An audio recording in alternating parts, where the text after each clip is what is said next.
Bonjour et bienvenue donc à ce nouveau webinaire CCI Alsace Eurométropole. Donc, je suis Michel Fagot, conseiller numérique à la CCI, et j'ai le plaisir d'orchestrer aujourd'hui ce webinaire consacré au CRM et donc en quoi le CRM peut-il vraiment être un moteur de croissance. Pour cela, j'ai le plaisir d'accueillir aujourd'hui Julien Lerche de chez Manato et qui va se présenter dans quelques instants.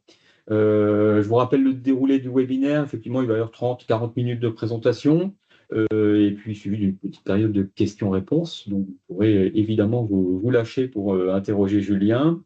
N'hésitez pas à utiliser le chat pour poser vos questions par écrit. Ça sera plus facile du coup pour les traiter dans l'ordre. Ou aussi lever la main. On n'est pas très très nombreux, donc on peut passer en mode levage de main pour poser des questions à la volée. La session, comme d'habitude, est enregistrée. Elle sera disponible sur la chaîne YouTube de la CCI. On vous enverra un lien à l'issue de la présentation. Et, ben, sans plus tarder, je laisse la parole à Julie. Merci Michel. Donc, comme tu l'as dit Michel, je suis Julien Lerche et avec Manato, j'interviens en lien avec les dirigeants de PME avec lesquels je conçois et je pilote des stratégies de sécurisation et d'optimisation des systèmes d'information. Ça fait beaucoup de mots en sion, mais l'objectif derrière cette démarche, c'est d'assurer la pérennité des PME, d'optimiser leur efficience, d'accompagner leur croissance avec un outil de travail, un outil informatique qui soit le plus flexible possible, résilient surtout dans le contexte qu'on connaît actuellement, géopolitique, de menaces cyber, etc., et performant. Donc ça, c'est mon activité principale auprès des PME en Alsace. Et aujourd'hui, je vous propose de voir en quoi un CRM peut être vraiment un moteur de croissance pour des activités de TPE ou de petites PME. Alors, au début, j'aimerais profiter de l'interactivité offerte par l'outil Teams. Si dans le chat, vous pouviez énoncer quelques mots spontanément qui vous viennent quand on parle de CRM. Vous allez voir dans la suite de la présentation que ça peut recouvrir énormément de notions différentes. Et si vous voulez bien nous partager dans le chat du webinaire quelques termes spontanément qui vous viennent quand on parle de CRM, ce sera intéressant. Alors Karim nous cite relation de client, centralisation, effectivement, c'est lui, opportunité, historique. Oui, effectivement, il y a une notion d'historique. Ouais. Pensez à autre chose. Marketing. Alors oui, pas forcément, mais souvent, oui, ça peut faire partie d'une brique marketing. Personnalisation, oui, ça, Karim, c'est effectivement une notion importante qu'on va aborder. Personnalisation, et en plus, ça va être personnalisation dans plusieurs directions. Prospection, oui, prospection, clairement. Clairement, c'est un outil de prospection. Euh, Est-ce que d'autres termes vous viennent spontanément en tête? Non? Eh ben, vous allez voir, vous allez découvrir tout un pan des CRM qu'on n'a pas évoqué là dans le chat, et merci aux participants. Euh, vous allez voir que le CRM regroupe effectivement toutes ces notions et bien d'autres encore. On va passer au sommaire de ce webinaire. Ce webinaire va être divisé en 6 parties. Dans un premier temps, on va explorer le monde du CRM, on va plonger dans le monde du CRM pour voir ce qu'on peut en faire. Et on va rentrer plus dans le détail pour vous, pour votre activité. Est-ce que c'est réellement adapté? Mon rôle au niveau de la gestion de systèmes d'information me porte naturellement à aborder une notion de risque et d'obligation légale. C'est un sujet qui est rarement abordé par les offreurs de solutions de CRM, et pourtant il y a des réels enjeux pour les PME, qui sont souvent méconnus d'ailleurs du dirigeant de PME. Ensuite, on va aller dans l'opérationnel. Je vais vous donner quelques outils pour définir vos objectifs lors du choix d'une solution de CRM et dans sa mise en œuvre, vous permettre de choisir une solution adaptée. Vous verrez qu'il y a une offre pléthorique sur le marché. C'est pas toujours simple de s'y retrouver. Et on va aborder dans les grandes lignes, ce ne sera pas un devis détaillé adapté à chacune des situations, mais des notions de coût On va voir comment on calcule le coût d'implémentation d'une solution de CRM pour que vous puissiez vous faire une idée un peu plus précise.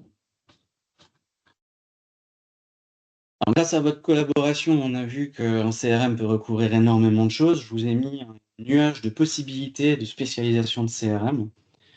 On ne va pas les parcourir dans le détail, mais sachez qu'un CRM, alors ça coûte cher, Fabrice, je me permets de répondre, pas forcément, ça va dépendre. Et c'est surtout un levier de business important, donc le coût initial devra, vous le verrez dans la démarche, absorber le ROI. Et si je reviens aux fonctionnalités à spécialisation possible de nos CRM, vous l'avez dit dans le chat, c'est principalement un outil commercial de pilotage des ventes. On va gérer de la prospection, des opportunités. On va pouvoir qualifier des leads et gérer des actions commerciales. Ça vous permettra d'avoir une visu précise de votre pipeline commercial, et de faire des prévisions de vente, des relances automatisées. Ça va être toute la partie pilotage des ventes. En gros, hein, si vous voulez, ça va être cette grosse brique qui est tout en haut de l'outil. Ensuite, si on déborde sur la partie droite de la, je sais pas comment on peut appeler ça, de la roue, on va trouver tous les outils de relations clients, de marketing. On va voir tout ce qui permet d'entretenir une relation de qualité. Alors souvent, on pense CRM, c'est client, et c'est vrai que le C de CRM veut dire customer, mais ça va permettre d'entretenir également des relations de qualité avec ses clients, ses partenaires, tout son écosystème, voire ses concurrents. J'ai certains clients qui gèrent leurs concurrents dans le CRM, un usage auquel on ne pense pas forcément. Et ces relations vont être entretenues par des outils marketing. Ça a été cité également dans le chat. Les outils marketing, segmentation de clients, automatisation des séquences d'actions, emailing, SMS, contacts réseaux sociaux, etc. Suivi des performances. Cette partie de marketing et de contact client permettra de maîtriser les réseaux de communication. On est de plus en plus dans une relation digitale à 360 degrés, et le CRM vous permettra de savoir qui vous touchez, à quel moment, sur quel canal, et vous permettra de proposer une offre de valeur qui sera vraiment individualisée, personnalisée. C'est pareil, ça a été dit dans le chat, sur mesure par rapport aux attentes de vos clients. On a des CRM qui sont plutôt orientés service client, satisfaction client. Certains vont jusqu'à la gestion du ticketing, gestion des demandes clients. Alors, une demande client, c'est pas forcément après-vente, hein, ça peut être, si on est toujours sur la machine, c'est pas forcément uniquement après-vente, mais ça peut être une demande de brochure, par exemple, une demande d'information produit, par exemple en lien avec un e-commerce. Donc tous ces CRM vont avoir des briques plus ou moins développées, on rentrera dans le détail plus tard, et vont permettre un travail collaboratif. Ça, c'est un élément fondamental des CRM, un travail collaboratif pour tous les collaborateurs d'une équipe, et vous assurer que l'information est bien diffusée, partagée, et d'avoir des retours de performance, des suivis de KPI, comme on dit, des suivis d'indicateurs sur la performance de votre relation avec le client. On n'abordera pas dans ce webinaire les CRM qui sont ultra spécifiques à des métiers particuliers. On l'évoquera rapidement tout à l'heure, mais on ne rentrera pas dans le détail par rapport à ça. Sur le marché, tous les CRM auxquels vous pouvez penser vont remplir au moins une partie, sinon ce pas des CRM, des fonctionnalités que vous voyez à l'écran. Mais vous verrez par la suite que chacun a ses forces et ses faiblesses. On va passer à la question de savoir est-ce qu'un CRM, c'est réellement efficace pour votre business. Alors, vous verrez, j'ai illustré 8 cas les plus courants dans lesquels un CRM peut vous aider. Le premier cas, ça va être la centralisation de l'information. Si vous avez du mal à retrouver les coordonnées ou un historique d'échange, le CRM vous permettra de centraliser, c'est une notion qui a été évoquée dans le chat tout à l'heure, toutes les informations, les contacts, donc, par tous les canaux, des notes provenant de tous vos fichiers qui sont actuellement probablement disséminés dans votre système d'information, vos mails, vos Excel, les contacts que vous pouvez faire via un site internet, un e-commerce, des réseaux sociaux, des salons, des newsletters, etc. C'est hyper vaste. Toutes ces informations vont être centralisées dans le CRM. Si aujourd'hui vous avez du mal à retrouver un historique, vous ne savez plus si vous avez été en contact avec l'une ou l'autre des personnes, vous le retrouverez dans le CRM. Si vous vous reconnaissez dans une situation où vous avez du mal à suivre vos devis, vous ne les retrouvez plus, vous ne les relancez pas au bon moment, le CRM va vous aider. Il va piloter pour vous les occasions manquées, permettra d'avoir des alertes automatiques avec des rappels, par exemple, sur le cas d'un chauffagiste qui vend une chaudière, d'avoir le rappel 1 an plus tard pour relancer le client sur un rappel d'entretien de chaudière, qu'on aurait tendance à oublier à faire spontanément sur une petite PME peut-être. Ça permet également d'avoir un rappel sur un prospect qu'on aurait temporisé. Le prospect vous dit: «Écoutez, c'est pas le moment, rappelez-moi dans 2 semaines». Et ben, on met une alerte dans le CRM et automatiquement, on est relancé au bon moment. Le troisième cas, c'est que vous travaillez avec des fichiers Excel illisibles, jamais à jour, mal partagés. Vous faites des copier-coller dans plusieurs outils. Alors pour la petite anecdote, je travaillais avec un client qui avait 132 colonnes de fichiers Excel. Je ne vous parle pas de lignes, je vous parle bien de colonnes. On imagine bien qu'à un moment donné, ça devient juste ingérable. Et pas très RGPD en plus. Les RGPD, oui, alors ça c'est un des bénéfices effectivement du CRM, mais effectivement l'Excel qui se promène dans les boîtes mail, dans les drives, qui est partagé, copié-collé à 50 endroits, pas maîtrisé, et ben, c'est un cas typique d'usage intéressant pour la mise en place d'un CRM. Si vous avez des collaborateurs, si c'est votre cas, et que vous partagez des informations, par exemple, sur plusieurs services, je vous prenais l'exemple du chauffagiste, on va avoir énormément de personnes en charge de la relation client, même sans le savoir, et je ne parle pas que du dirigeant. On va avoir les commerciaux de terrain qui se déplacent, qui vont étudier une installation technique, faire un devis. On va avoir un DV qui va réceptionner le devis, éventuellement passer des commandes de matériel, de pièces. On va avoir le technicien qui se déplace sur place. Si vous êtes dans ce cas-là, vous avez des collaborateurs qui doivent partager la connaissance d'un client sans s'écraser et qui soit toujours à jour. Un CRM est également fait pour vous. Si vous êtes déjà bien outillé, vous avez une très bonne connaissance de votre client, mais vous perdez énormément de temps à rédiger des mails, à faire des suivis, des relances, le CRM pourra automatiser, déclencher automatiquement des rappels selon vos propres règles et à des moments que vous aurez décidé.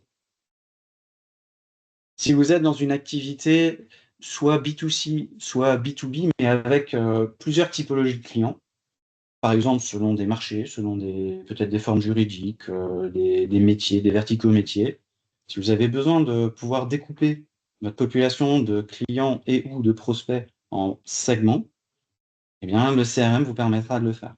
Il va permettre de créer des catégories, des filtres de vos contacts, de manière à pouvoir avoir une communication adaptée et ciblée pour ces personnes. Encore 2 exemples, après la liste pourrait être beaucoup plus longue, mais je vais me limiter d'une part par le temps et puis surtout pas vous perdre dans le déroulé de cette, présentation. Vous devez gérer, des projets, des chantiers ou des parcours clients qui sont assez longs, avec un cycle de décision plus long, heu, avec des process de vente particulièrement longs et j'ai pris l'exemple des chantiers parce que c'est le cas. Entre le démarrage du chantier, la planification de l'intervention, la réception des chantiers et éventuellement la mise en place par la suite d'un équipement, c'est des étapes qui peuvent être très longues. Partagez avec toutes les parties prenantes l'avancement étape par étape.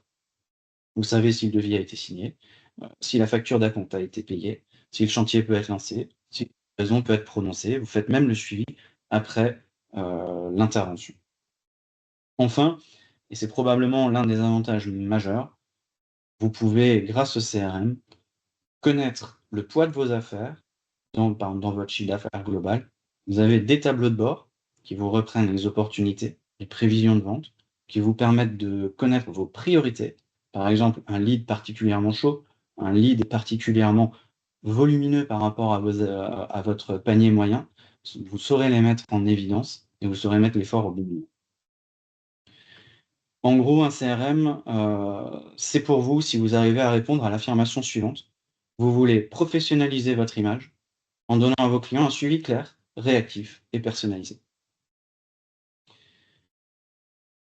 Ceci dit, comme le mentionnait, tout à l'heure Michel, certaines obligations par rapport à la gestion d'un CRM. Quelques conseils que je vous donne directement: privilégiez dans la mesure du possible un hébergement, un outil français, voire européen. Essayez de favoriser les solutions locales. Alors, pas que par chauvinisme, mais ça va vous aider dans tout ce qui est respect sur les lois de collecte et d'utilisation des données personnelles, telles que le RGPD. Euh, ça évitera de vous exposer à des lois extraterritoriales comme celles qui sont en vigueur aux États-Unis. Euh, Vous avez peut-être entendu parler du Cloud Act aux États-Unis, qui fait en sorte que, grosso modo, hein, je ne vais pas vous faire une conférence sur ça, le gouvernement américain, sur simple décision, peut saisir les données de toutes les personnes en lien avec une solution opérant aux États-Unis. C'est-à-dire que si vous utilisez au hasard HubSpot, la plus connue des solutions de CRM pour les PME, vos données utilisateurs, clients, sont soumises au Cloud Act et le gouvernement américain peut les saisir. Ça ne fera peut-être pas forcément super plaisir à vos prospects et vos clients. En cas de doute, n'hésitez pas à consulter un spécialiste. Il y a des avocats qui sont spécialisés sur ces sujets-là, des DPO, donc c'est des délégués à la protection des données, qui sont disponibles parfois en freelance et pour lesquels les coûts ne sont pas forcément excessifs. Quelques points d'attention. Quand vous synchronisez vos emails, la plupart des solutions de CRM permettent de vous synchroniser directement les mails dans Outlook. Attention, ces solutions vont lire tous vos mails, vont accéder à tous vos mails qui vous arrivent pour pouvoir déterminer s'ils sont rattachés à un prospect, à une affaire ou autre. Donc, ils vont prendre connaissance de tous vos mails. Toutes ces informations, même si elles ne sont pas pertinentes d'un point de vue de CRM, seront lues par l'outil et par son éditeur. Pareil pour les outils d'IA. Si vous utilisez des outils IA dans le cloud, comme ChatGPT ou autre, attention aux données que vous leur donnez. Si vous faites une réponse de mail dans ChatGPT, ChatGPT aura accès au nom, au prénom et à l'adresse email de votre collaborateur ou de votre interlocuteur. C'est pas conforme au RGPD. Pareil pour les automatisations. Si vous utilisez des solutions externes, des solutions gratuites, euh, faites gaffe à ce que vous faites. Les données peuvent transiter sans même que vous en ayez connaissance. Si l'outil est gratuit, généralement dans l'informatique, on dit si c'est gratuit, c'est vous le produit. Posez-vous la question du modèle économique derrière la solution qui vous est proposée. Comment cette solution fait de l'argent? C'est particulièrement le cas avec Notion. J'ai quelques clients, soit indépendants, soit des petites TPE, petites PME qui utilisent Notion. Questionnez-vous sur le modèle économique de Notion. Ce n'est pas que de la vente d'abonnements. Donc ça, c'est la partie un petit peu pénible. Les rappels importants, parce qu'on en a rarement conscience. On va rentrer dans le vif du sujet et je vais vous présenter à présent comment vous pouvez choisir et mettre en œuvre une solution CRM. La première des choses, c'est pas très compliqué, mais c'est une étape très importante. Définissez vos objectifs business concrets. Quelles sont vos priorités? Qu'est-ce que vous voulez faire? Quelles problématiques vous cherchez à résoudre avec votre CRM? Et quand je dis problématique, c'est pas j'ai besoin d'un CRM parce que je veux un super pipeline en 3D de mes opportunités. C'est concrètement pour vous, dans votre métier, qu'est-ce que vous cherchez à faire? Par exemple, générer plus de leads, travailler sur la fidélisation de mes clients, le réachat, ou mieux suivre mes ventes, avoir une idée plus précise du poids que représente chaque opportunité dans mon chiffre d'affaires global. Allez-y doucement, gardez les cas d'usage classiques, ne cherchez pas à tout traiter, faites simple et choisissez-en un, 2, voire 3. N'allez pas plus loin, on va voir que ces objectifs vont être déclinés ensuite en objectifs secondaires, mais pour l'objectif principal, commencez simple. Vous allez voir, je vous propose à la slide suivante de formaliser ces attentes dans un outil, une matrice. Alors là, c'est une matrice que j'utilise très souvent dans les accompagnements que je peux faire auprès d'entrepreneurs, dirigeants de PME. C'est de déterminer quels sont les quelques points essentiels pour moi. Donc, sur la colonne de gauche, vous allez voir les besoins que je vais chercher à traiter avec ma solution de CRM. J'en ai mis un petit peu plus, mais on n'est pas obligé d'aller aussi loin. Et je vais déterminer dans la deuxième colonne le nombre de points, c'est-à-dire l'importance métier que ça représente pour moi. Est-ce que c'est très important dans ce cas-là? Bon, moi, je fais des notes sur 5, mais vous pouvez tout à fait adapter. Est-ce que c'est très important? Dans ce cas-là, le poids sera de 5 sur 5, ou au contraire, est-ce que c'est plutôt secondaire? Dans ce cas-là, je vais accorder un poids plus petit, 2, 3. En tout cas, mes critères essentiels pour moi, mes 3 critères essentiels sur cette matrice-là, ça va être de suivre mes leads, de suivre mes activités commerciales et d'avoir des capacités de diffusion, de marketing, le reste étant un peu moins important. Donc là, j'ai octroyé 25 points. Je vais parcourir plusieurs solutions et pour chacun des items, je vais les tester et je vais voir si ça répond bien à mon besoin ou pas. À la fin, j'aurai une matrice qui va me donner une note de fonctionnalité principale pour laquelle on voit que la solution 3 est légèrement en avance par rapport aux deux. Ça ne veut pas dire que c'est la solution 3 que je vais retenir, parce qu'on va avoir d'autres critères qui rentrent dans la balance. Alors si vous voulez, par la suite, on pourra revenir sur cette matrice. Je ne vais pas m'éterniser parce que c'est un modèle, ce n'est pas forcément à reprendre tel quel, mais c'est une matrice qui permet de guider votre choix. Et cette matrice, c'est un des critères, comme je vous le disais, d'aide au choix. Elle va représenter la note fonctionnelle. Ouais, c'est cette slide. La note fonctionnelle, fonctionnalité principale. La première matrice donc, note les fonctionnalités de l'outil, et la deuxième, celle que je vous présente à présent, vous permettra de déterminer tous les critères qui vous permettront de prendre une décision éclairée. La première note, on reprend celle d'avant, c'est les fonctionnalités principales. Ça vaut pour un quart seulement, vous voyez, du processus de décision. Ça, les pondérations, c'est à vous de les adapter. Si pour vous, c'est la fonctionnalité avant tout et que le coût n'a aucune importance, augmentez le pourcentage de pondération. Donc, moi, ce que je vous propose, c'est d'intégrer les critères suivants dans le choix d'une solution de CRM. Les fonctionnalités pour 25%. Comment je me suis senti lors des tests? Est-ce que mon ergonomie, est-ce que j'ai été à l'aise avec l'utilisation? C'est important, ça peut être l'outil quotidien pour vos commerciaux. L'ergonomie est un critère important. Moi, j'ai décidé d'accorder 1/5 de la note totale sur l'ergonomie. Ensuite, étant un homme du SI, pour moi, c'est essentiel de pouvoir avoir un CRM qui discute avec les autres briques de mon système d'information. Pareil, j'ai accordé 20%, donc 1/5 de la note, sur sa capacité d'interagir avec mon ERP, avec ma solution d'emailing, avec mon site e-commerce. Tout ça, pour moi, ça représente 20%. Là encore, si pour vous, vous avez juste un CRM, vous n'avez un outil de facturation, ça j'imagine quand même, mais vous n'avez pas beaucoup d'intégration avec le SI, peut-être que cette note sera moins importante pour vous. À vous de vous approprier ces pourcentages et déterminer si c'est un critère essentiel. Ensuite, on va avoir des critères plutôt, on va dire, rationnels. Pour 15% le prix. Bon, ça peut vous surprendre, heu, mais c'est pas forcément le critère différenciant sur un outil de CRM. Vous verrez par la suite que les solutions se placent plus ou moins dans les mêmes, tranches de prix. Pour moi, c'est pas particulièrement essentiel. Par contre, quand vous calculez le coût d'une solution de CRM, calculez bien sur au moins 3 ans et on verra par la suite qu'il y a des détails sur la partie coût. Tout à l'heure, je vous disais de vous concentrer sur des fonctionnalités essentielles. N'oubliez pas quand même l'évolutivité et la prise en compte de vos moyens, de vos besoins futurs. Dans une certaine mesure, on n'a pas de boule de cristal, mais c'est bien de voir si la solution en a sous le pied ou pas. Alors attention, ne prenez pas non plus une solution surtaillée pour envisager tous les besoins secondaires que vous pourriez un jour peut-être avoir. Vous allez tomber dans le travers d'un coût prohibitif. Ensuite, vous pouvez rajouter d'autres critères. Par exemple, est-ce que le support informatique, le support en cas de pépin est local ou est-ce que c'est un support américain ou ailleurs? Et si vous avez des contraintes légales, je pense que c'est un critère important. Peut-être pas forcément, ils vont tous vous dire qu'ils sont compliant avec le RGPD, pas forcément la note, la plus importante. Une fois que vous avez remis tout ça en perspective, vous allez avoir une note totale et si les choses sont bien faites, normalement, c'est la solution la plus adaptée pour vous.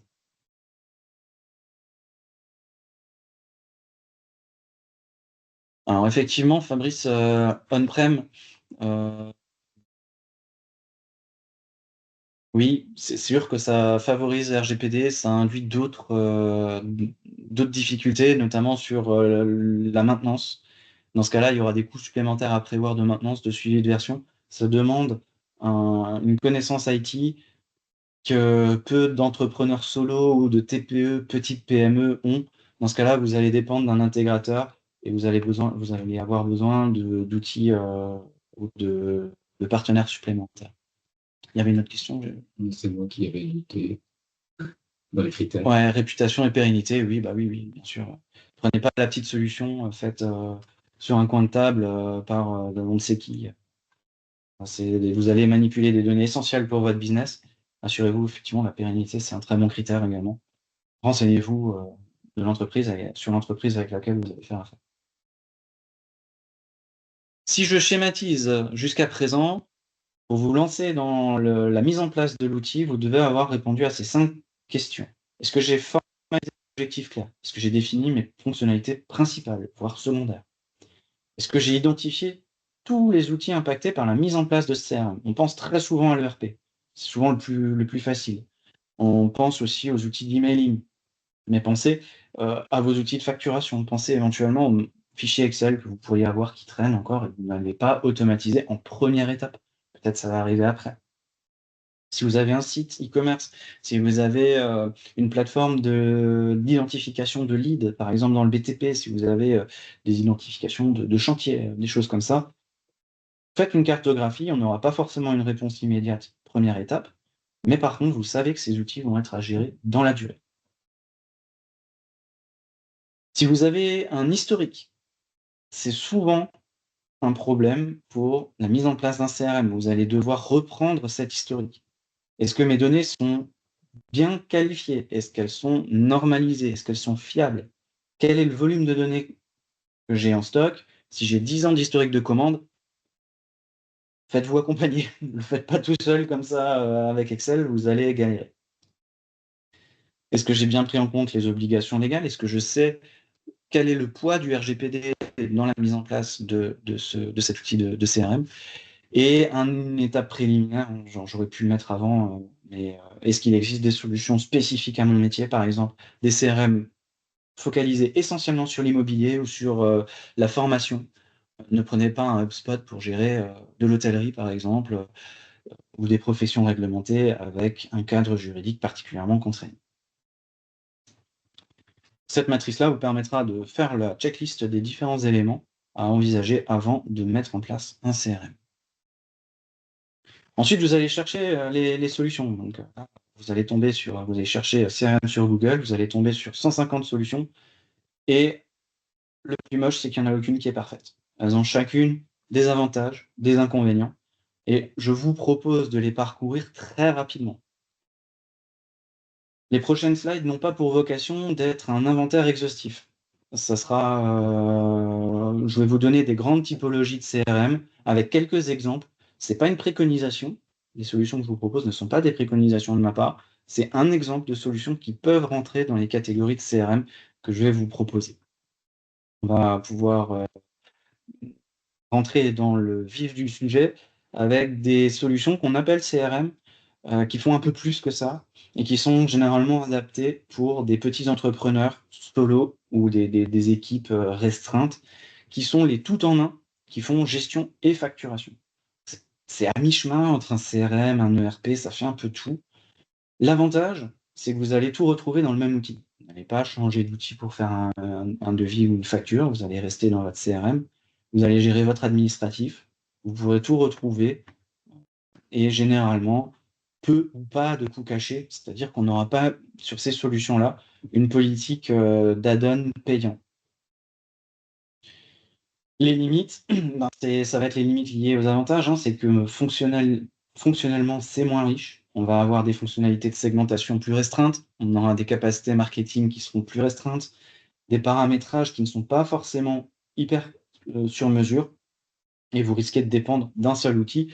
C'est très bien pour démarrer si vous avez des moyens limités, que vous ne voulez pas multiplier les outils, ou que vous êtes perdu dans les usages de plusieurs outils. Néanmoins, si vous voulez avoir une gestion très fine de votre relation client, vous arriverez assez rapidement aux limites. C'est généralement aussi des solutions qui sont plus adaptées pour des commerces B2B et un peu moins B2C, parce que dès que vous faites de la vente directe au consommateur, au destructeur du produit, vous allez avoir besoin d'une finesse de gestion que vous ne retrouverez pas forcément dans ces outils de tout en un gestion et facturation. On va passer à des solutions qui sont plus spécialisées dans la vente pure et dure. Alors là, c'est des outils, on va plutôt dire pour des agences spécialisées dans la génération de leads ou si vous faites énormément de sollicitations directes, par exemple du phoning. Ces solutions que vous voyez là, je vous cite NoCRM ou Pipedrive, sont des solutions simples à prendre en main, qui ne nécessitent pas d'expertise technique, qui peuvent être opérationnelles chez vous en moins d'une semaine. Vous avez un outil qui est capable de prendre des leads et vous pouvez les mettre dans les mains de vos commerciaux. Ils vont pouvoir démarrer très rapidement avec du démarchage. C'est des outils qui sont focalisés essentiellement sur la pipeline, qui sont excellents pour visualiser votre chiffre d'affaires prévisionnel, de faire ce genre de projection, de voir les poids de vos leads à un instant T, et généralement à un prix plutôt abordable. Par contre, dès que vous voulez faire de la segmentation, de la gestion marketing avancée, de l'emailing, du SMS, du multicanal, vous allez devoir utiliser des outils externes. Généralement, ils s'arrêtent au devis, ils font peu de facturation intégrée et surtout, le risque majeur, c'est que si vous sortez de la prospection et de la vente pure, vous allez atteindre un plafond et vous allez devoir compléter votre équipement informatique avec d'autres choses. Donc, excellent pour de la vente pure. Si vous faites du démarchage et que vous ne faites pas, par exemple, du réachat ou autre, ces outils sont particulièrement adaptés. Il existe tout, c'est un peu caricatural, je force le trait. Il y a toujours des solutions pour gérer du réachat, mais ce n'est pas leur ADN natif. Ensuite, on va passer sur des solutions plutôt orientées marketing, avec une capacité de toucher un public très large, de faire de la segmentation de clients avancée, d'envoyer des emails très fins, sur mesure, et de nourrir la relation client. Ce qu'on appelle en général du lead nurturing, donc c'est tout ce qui est entretien de la relation, y compris lorsqu'on n'est pas dans un acte de vente immédiat, mais d'entretenir la relation pour un cycle de décision plus long. C'est des solutions qui sont très bonnes pour avoir une vision à 360 degrés du client. Vous retrouverez tout son historique, ce qui s'est passé, toutes les interactions qu'il a pu avoir avec vous, que ce soit via le site, via des emailing, via des SMS. Vous aurez une visibilité complète de l'historique de relation avec votre client. Et ils vont vous permettre de faire des analytics hyper performants, de suivre les succès de vos campagnes de façon très millimétrée pour que vous puissiez par la suite améliorer vos campagnes et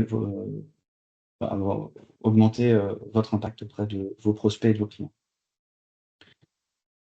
Souvent, ce sont des solutions qui sont surdimensionnées pour des petites structures. C'est-à-dire que vous n'allez pas utiliser l'essentiel des fonctions. Vous allez payer pour des fonctions que vous n'utilisez pas. C'est des solutions qui sont plus chères en général, on fera un focus après, et plus longues à mettre en place. Avec souvent la nécessité de faire appel à ce qu'on appelle un paramétreur, un intégrateur de solutions, parce que le paramétrage n'est pas toujours accessible pour un dirigeant de TPE, d'une petite PME, voire un entrepreneur solo. Enfin, on va tomber sur des noms plus connus, probablement, mais qui sont définitivement des mastodontes, c'est-à-dire ils sont complets, modulaires, ils sont ultra complets, ils vous permettront de suivre la majorité des fonctionnalités qui sont disponibles. Vous vous rappelez dans la roue qu'on a vue en démarrage de webinaire, toutes les fonctionnalités d'un CRM, tout est possible, super personnalisable, hyper évolutif, avec une capacité native à s'intégrer à tous les autres outils de votre SI. Par contre, au prix d'un coût de licence, plus de personnalisation, plus d'intégration, qui est souvent élevé, voire très élevé. Certaines solutions, sur une population d'une dizaine de commerciaux, par exemple, peuvent dépasser les 15 000 € de licence par an. C'est des projets qui sont plus longs, vous allez avoir besoin de faire appel à des consultants, à des formations, la courbe d'apprentissage est plus raide. Pour une TPE, une petite PME, si vous vous lancez dans l'implémentation de ces outils-là, il y a un fort risque d'abandon en cours de projet, parce que ça va être trop lourd à mettre en place. Donc ces outils, vous les connaissez au moins de nom, et notamment Salesforce, qui est l'outil qui est cité le plus souvent, y compris pour des PME. il y avait un réflexe. Alors, je ne parle pas d'une PME, par exemple, dans le cadre d'un groupe, une filiale d'un grand groupe va probablement être amenée à déployer Salesforce si Salesforce est le CRM du groupe. Mais pour une PME indépendante, c'est beaucoup trop lourd. Et pourtant, c'est un des premiers qui est cité avec HubSpot. Je vous propose à présent de regarder quelques outils complémentaires. Donc, je vous ai indiqué certaines limites sur les outils. Les CRM n'ont pas vocation à faire nativement, en tout cas pas tous, de l'envoi d'emailing et de l'envoi d'SMS. Ça, il faut passer par des solutions intermédiaires. Je vous en ai cité certaines qui sont gratuites, des solutions intermédiaires et des solutions complètes, dans la même logique que ce qu'on a vu avec les CRM. Ces fonctionnalités-là sont à prendre en général via des solutions externes. Si vous faites du phoning, de la téléphonie, vous aurez besoin d'une application dédiée qui se couplera à votre système de CRM, qui ne sera pas nativement incluse dans les fonctionnalités du CRM. Pareil pour la prospection automatisée. Si vous démarchez énormément sur LinkedIn, par exemple, c'est plus connu, vous allez avoir besoin de solutions complémentaires qui vont alimenter votre CRM. Enfin, si vous voulez aller loin sur des automatisations, vous allez devoir passer par des solutions intermédiaires qui sont à disposition gratuite. Alors Make est disponible gratuitement aussi, mais généralement on l'utilise sur des solutions intermédiaires. Plus vous allez aller loin, plus vous allez avoir besoin d'une solution complète. Finalement, un CRM, ça va être un écosystème entre l'outil de base et puis les fonctionnalités que vous allez devoir chercher ailleurs. Je vous propose d'avoir un panorama des coûts. Tout à l'heure dans le chat, on disait ça coûte cher. Alors oui, ça peut coûter très cher, ça peut coûter plusieurs centaines de milliers d'euros. Mais on peut démarrer simple aussi, sur un projet relativement basique, par exemple de la prospection pour 2 commerciaux.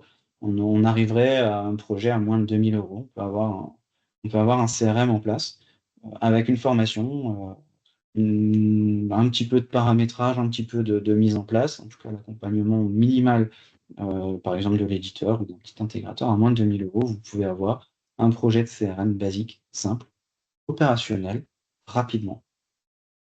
Ensuite, plus vous allez grimper dans les besoins, plus vos besoins vont être précis et variés, plus vous allez devoir injecter de l'argent. Évidemment, ça a un coût. Mesurez bien le ROI de votre solution avant de vous lancer dans l'engagement de plusieurs dizaines de milliers d'euros. C'est des coûts qui peuvent s'envoler assez rapidement, surtout si vous utilisez des modules externes. Choisissez-les avec parcimonie. Ne partez pas sur la guerre des étoiles alors que vous avez juste l'île à traverser.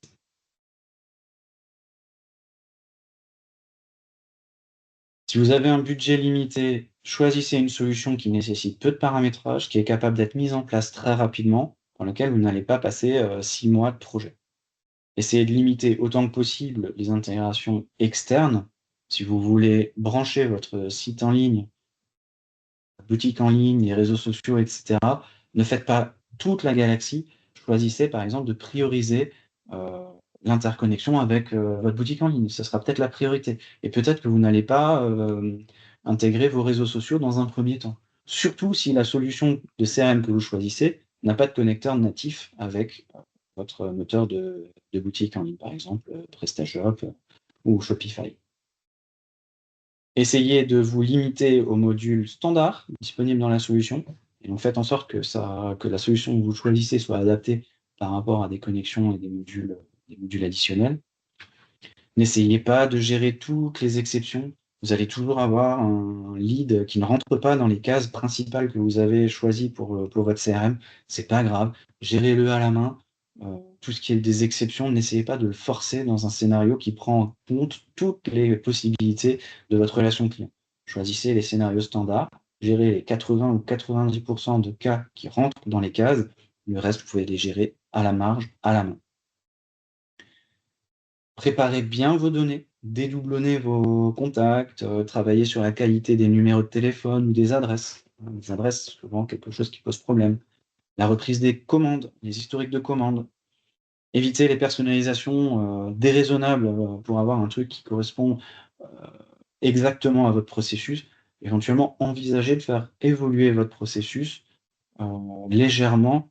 Je ne vous demande pas de tout changer, évidemment, hein, mais soyez ouvert à adapter vos processus de commercialisation pour rentrer dans des cas standards. Normalement, les CRM ont quand même du recul sur la relation commerciale. Ce qu'ils proposent fonctionne dans une grande majorité des cas. Et enfin, pensez à étudier votre éligibilité à des subventions, des prêts. Par exemple, des subventions type Grand Est Compétitivité ou Bicom pour l'Eurométropole peuvent vous aider à digitaliser votre relation client avec un CRM. Peuvent être, dans certains cas, alors, étudier les dispositifs, hein, il y a des petites lignes qui font que vous pouvez ne pas être éligible, mais sachez qu'elles existent et qu'elles peuvent vous accompagner dans la digitalisation de votre relation client. Avant de passer aux questions, tout à l'heure, je vous ai proposé une mini checklist sur, le choix. Avant de lancer, la mise en place, je vous propose également la mini checklist pour évaluer la solution. Pensez à choisir 2 ou 3 solutions qui pourraient être adaptées à votre contexte. N'allez pas en tester 10, ça n'a aucun sens. Faites une shortlist de 2 ou 3 solutions et testez-les. Testez leur ergonomie. Allez-y, déroulez les scénarios que vous souhaitez exécuter par la suite ou que vous souhaitez faire exécuter à vos commerciaux. Si vous avez 2-3 collaborateurs, impliquez-les dans les tests, leur feedback sera essentiel.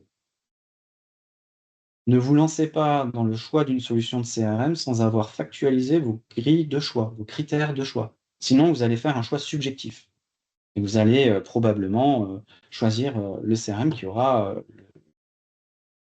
pour lequel vous auriez eu un coup de cœur sur une fonctionnalité qui finalement, avec le recul, n'était pas essentielle. Donc factualisez vos choix, heu, soyez réaliste sur vos capacités à l'intégrer.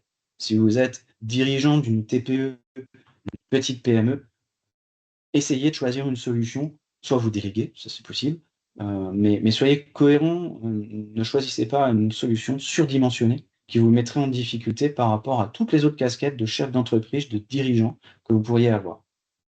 Et enfin, soyez là aussi réaliste sur les budgets.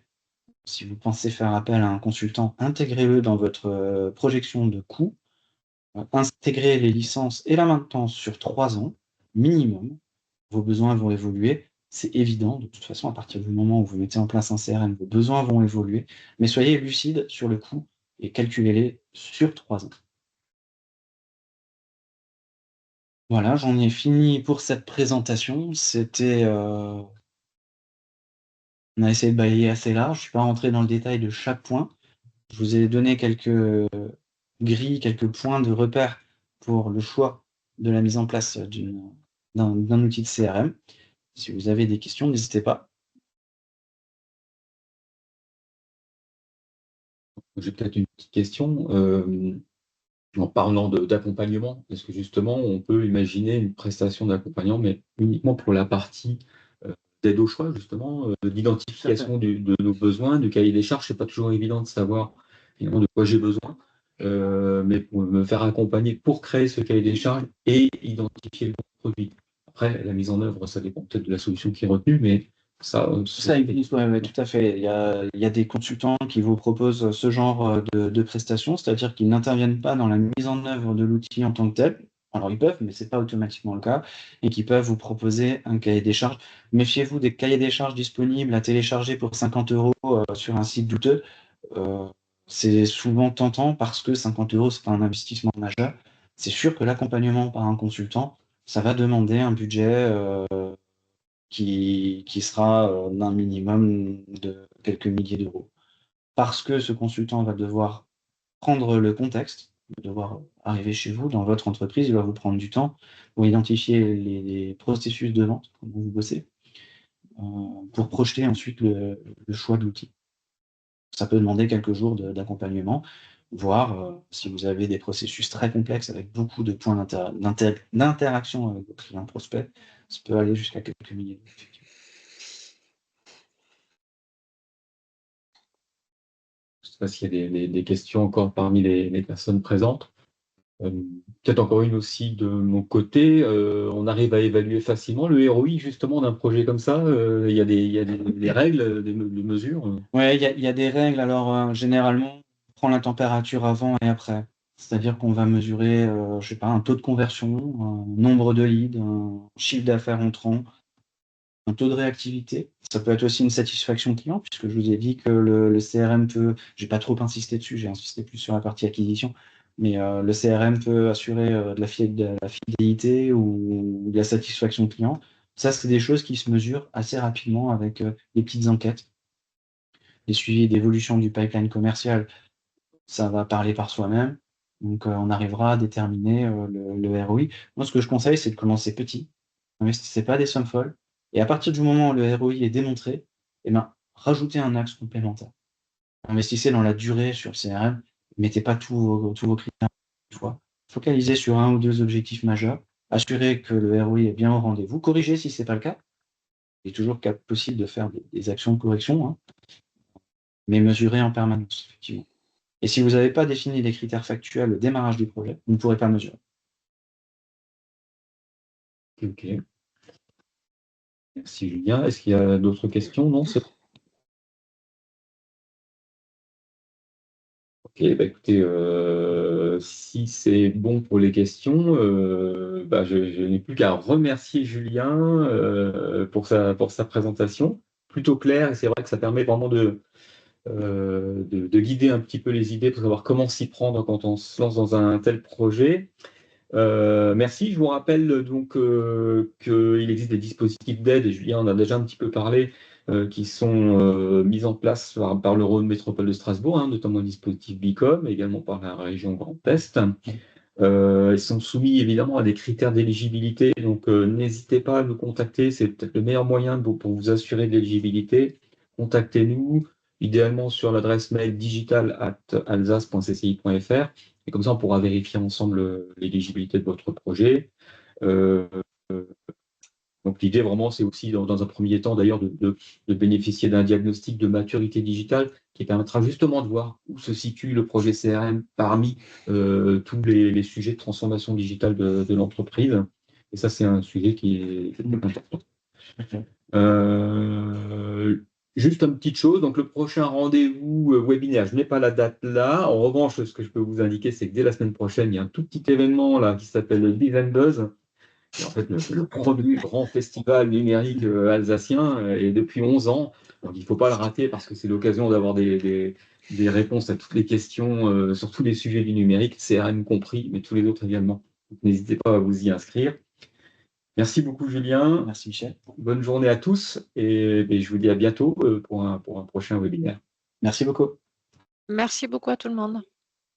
Bonne journée. Merci. Au revoir. Au revoir. Au revoir.